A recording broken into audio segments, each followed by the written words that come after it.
அடிகளால் தத்தெடுக்கப்பட்ட மகள் என்று அழைக்கப்பட்டவர் யார் அப்படின்னா சாட்ல பதில் சொல்லுங்க, ட்ரை பண்ணி பாருங்க. அம்புஜத்தம்மாள் தன் 70 ஆண்டு கால வாழ்க்கை வரலாற்றினை ஒரு நூலாக வெளியிட்டு இருக்காங்க. இதுக்கு முன்னாடி ஒரு நூல் பார்த்தோம். யாரு அதாவது தாசிகளின் மோச வலை அல்லது மதிப்பெற்ற மைனர் அப்படின்னு ஒரு புத்தகம் ஒன்று எழுதியிருக்காங்க அப்படின்னு பார்த்தோம். அது யாருடைய அந்த சுயசரிதை புத்தகம், அதையும் வந்து சாட்ல சொல்லிவிடுங்க. இங்க அம்புஜத்தம்மாள் தன்னுடைய 70 ஆண்டு கால வரலாற்றை எந்த புத்தகத்தில் எழுதியிருக்காங்க அதையும் வந்து சொல்லுங்க. இப்போ இங்க ஒன்று சொல்லியிருந்தேன், காந்தியடிகளால் தத்தெடுக்கப்பட்ட மகள் என்று அழைக்கப்பட்டவர் யார் அப்படின்னா அது யாருங்க? அம்புஜத்தம்மாள் தான். அதே போல அஞ்சலை அம்மாளோட மகள் பேரு அம்மாக்கண்ணு. அம்மாக்கண்ணு காந்தியடிகள் என்ன பேர் வைக்கிறாரு? லீலாவதி. லீலாவதி அவங்கள எங்க கூட்டு போயிறாரு? வர்தா ஆசிரமத்திற்கு கூட்டு போயிறாரு. இங்க என்ன பாக்குறோம்? இங்க வந்து காந்தியடிகளின் தத்தெடுக்கப்பட்ட மகள் வந்து அம்புஜத்தம்மாள். இங்க என்ன கேட்டிருந்தேன்? 70 ஆண்டு கால வரலாறு எந்த புத்தகத்தில் எழுதியிருக்காங்கன்னு கேட்டிருந்தேன். தாசிகளின் மோசவலை அந்த புத்தகம் யாருடைய வாழ்க்கை வரலாறு சொல்லுது அப்படின்னு கேட்டிருந்தேன். ரெண்டுமே பதில் சொல்லிவிடுங்க. மோஸ்ட் இம்பார்ட்டன்ட் கொஸ்டின் மிஸ் பண்ணிடாதீங்க. இங்க அம்புஜத்தம்மாளோட வாழ்க்கை வரலாறு வந்து நான் கண்ட பாரதம். பதில் தெரியலனாலும் டக்குன்னு நான் கண்ட பாரதம் சாட்ல ஒரு முறை சொல்லிவிடுங்க. நான் கண்ட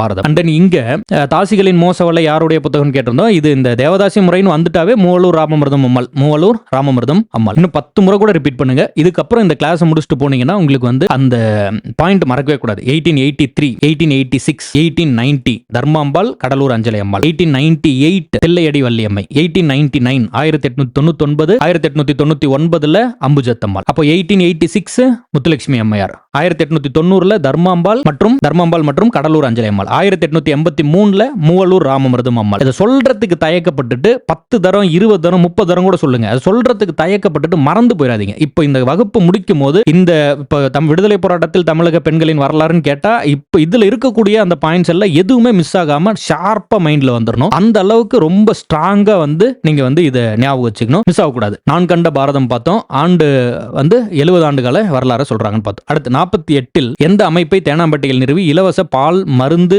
உணவு பொருட்களை வழங்கினார். இப்போ இதுலயே இன்னும் 2 அமைப்பு ஞாபகம் வச்சுக்கோங்க. அவ்வை இல்லம் தொடங்கினது யாரு? அண்ட் அதே போல மாணவர் மன்றம் தொடங்கினது யாரு? மாணவர் மன்றம் தொடங்கினது யாரு? இந்த மாணவர் மன்றம் தான் வீரத்தமிழன்னை பட்டத்தை கொடுக்குது அப்படின்லாம் படிச்சோம். அவ்வை இல்லம் தொடங்கினது யாரு? மாணவர் மன்றம் தொடங்கினது யாரு? ரெண்டும் வந்து சொல்லிவிடுங்க. அவ்வை இல்லம் மாணவர் மன்றம் தொடங்கினது யார்? அவ்வை இல்லம் தொடங்குறது யாரு? மாணவர் மன்றம் தொடங்குறது யார்? இங்க என்ன கேட்டிருக்கோம்? 48 அம்புஜத்தம்மாள் வந்து தேனாம்பேட்டையில் நிறுவி இலவச பால் மருந்து உணவுப் பொருட்களை வழங்கி அந்த அமைப்புக்கு பேர் என்னன்னு கேட்டிருக்கோம். அந்த அமைப்புக்கு பேர் என்ன? சீனிவாச காந்தி நிலையம். இது ஒரு ஃபன்னா சொல்லணும்னா கூட அவங்களோட அப்பா பேரு மற்றும் மகாத்மா காந்தி அவங்களோட பேரை சேர்த்து வைக்கிறாங்க. இந்த சும்மா ஒரு விளையாட்டுக்காக சொல்றேன். இதெல்லாம் மிக முக்கியமான மிகவும் புனிதமான ஒரு வரலாறு, ஒரு முக்கியமான வரலாறு, ஒரு கிண்டல் பண்றதுக்கு இல்ல, பட் ஞாபகம் வச்சுக்கிறதுக்காக சொல்றேன். இப்ப நம்ம அந்த சீனா தானா டிடெக்டிவ் ஏஜென்சின்னு ஒரு ஜோக் ஒன்று இருக்கும், வடிவேல் அவர்களுடையது. அது மாதிரி அது ஞாபகம் வச்சுக்கிறதுக்காக அப்பா பேரு காந்தி பேரை சேர்த்து அந்த சீனிவாச காந்தி நிலையம் அப்படின்னு உருவாக்குனாங்க. அப்படி என்ன சொல்றது தான். மற்றபடி இது எந்த விதத்திலையும் நம்ம வந்து குறைச்சு பேசக்கூடிய வரலாறு இல்ல.